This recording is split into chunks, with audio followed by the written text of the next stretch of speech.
Greetings to Dr. Tan. I'm Gong Tin Ho, and this video is talking about our lab 3, Determination of KLA using static gassing out technique. First of all, I will talk about materials and equipments. All these 5 materials and equipments are essential in this lab, such as nutrient booth, air supply, stir tank bioreactor, air compressor, and nitrogen gas tank to supply nitrogen gas. Okay, now I will talk about the procedures of this lab. First of all, the bioreactor was filled with 1 liter of nutrient broth.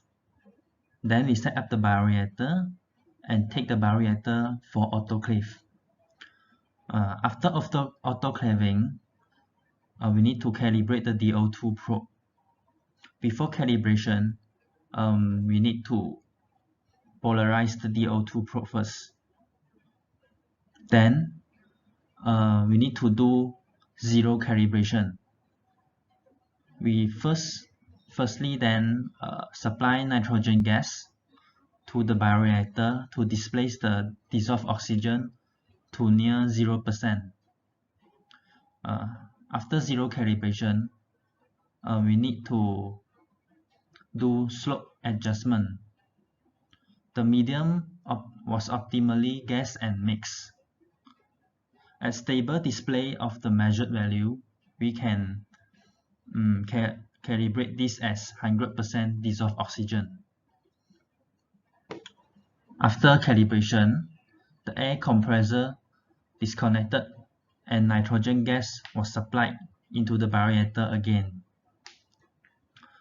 When the dissolved oxygen back to 0%, the air supplier is then reconnected with 1 liter per minute airflow rate.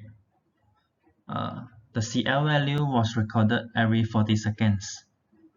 For this experiment, different airflow rate with the agitation speed of 100 rpm was used. The different airflow rate is from 1 liter per minute to 4 liter per minute, 4 different airflow rates. Lastly, a graph of ln C aristic minus CL against time was plotted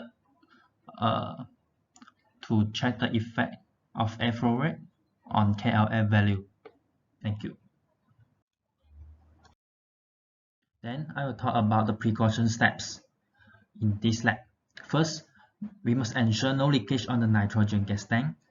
Then we wear laboratory safety coats, goggles, gloves, etc. We use equipment only for its designated purpose. We inspect the probes for damage before using. Then, while using compressed gas cylinders securely, fasten in place in the upright position.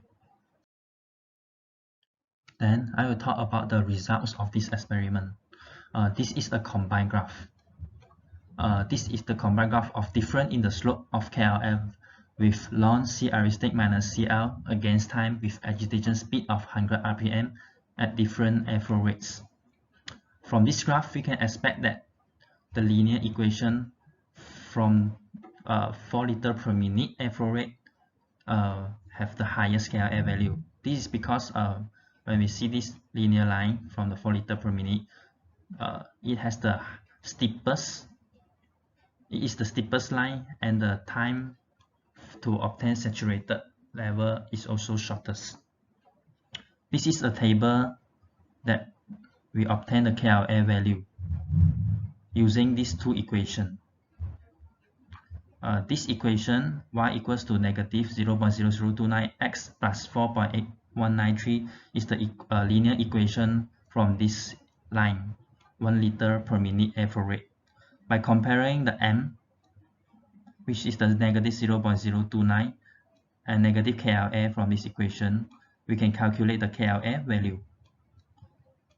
First, we can get the KLA value in per second. After that, we converted it to per hour. Thank you. Lastly, I will talk about the discussion of this experiment. Actually, the KLA value was affected by several factors, such as agitation speed, properties of the medium, temperature, impeller design, and airflow rate. In our experiment, only the factor airflow rate was discussed. Normally, increase in airflow rate also increases KLA value. This is because total volume of gas bubbles increases in the bioreactor. Higher surface area between gas and the liquid media causes the volumetric mass transfer coefficient, which is the KLA value, to be higher. Moreover, time to achieve saturated dissolved oxygen level was also shorter when higher airflow rate was used. To sum up, the KLA value is indeed desirable, but the most important part is to consider the operating conditions and implication to cell viability and associated process cost. Therefore, a very high airflow rate was not recommended. When the airflow rate are too high, the cell may be destroyed due to the shear forces. Furthermore, high airflow rates can also cause excessive foam where high concentration of antifoam is needed to hinder the downstream process. Lastly, for high airflow rates to be operated, a large exhaust filter area is required, driving consumable cost increase. As a conclusion, we must have an optimum airflow rate for our optimum conditions. Thank you.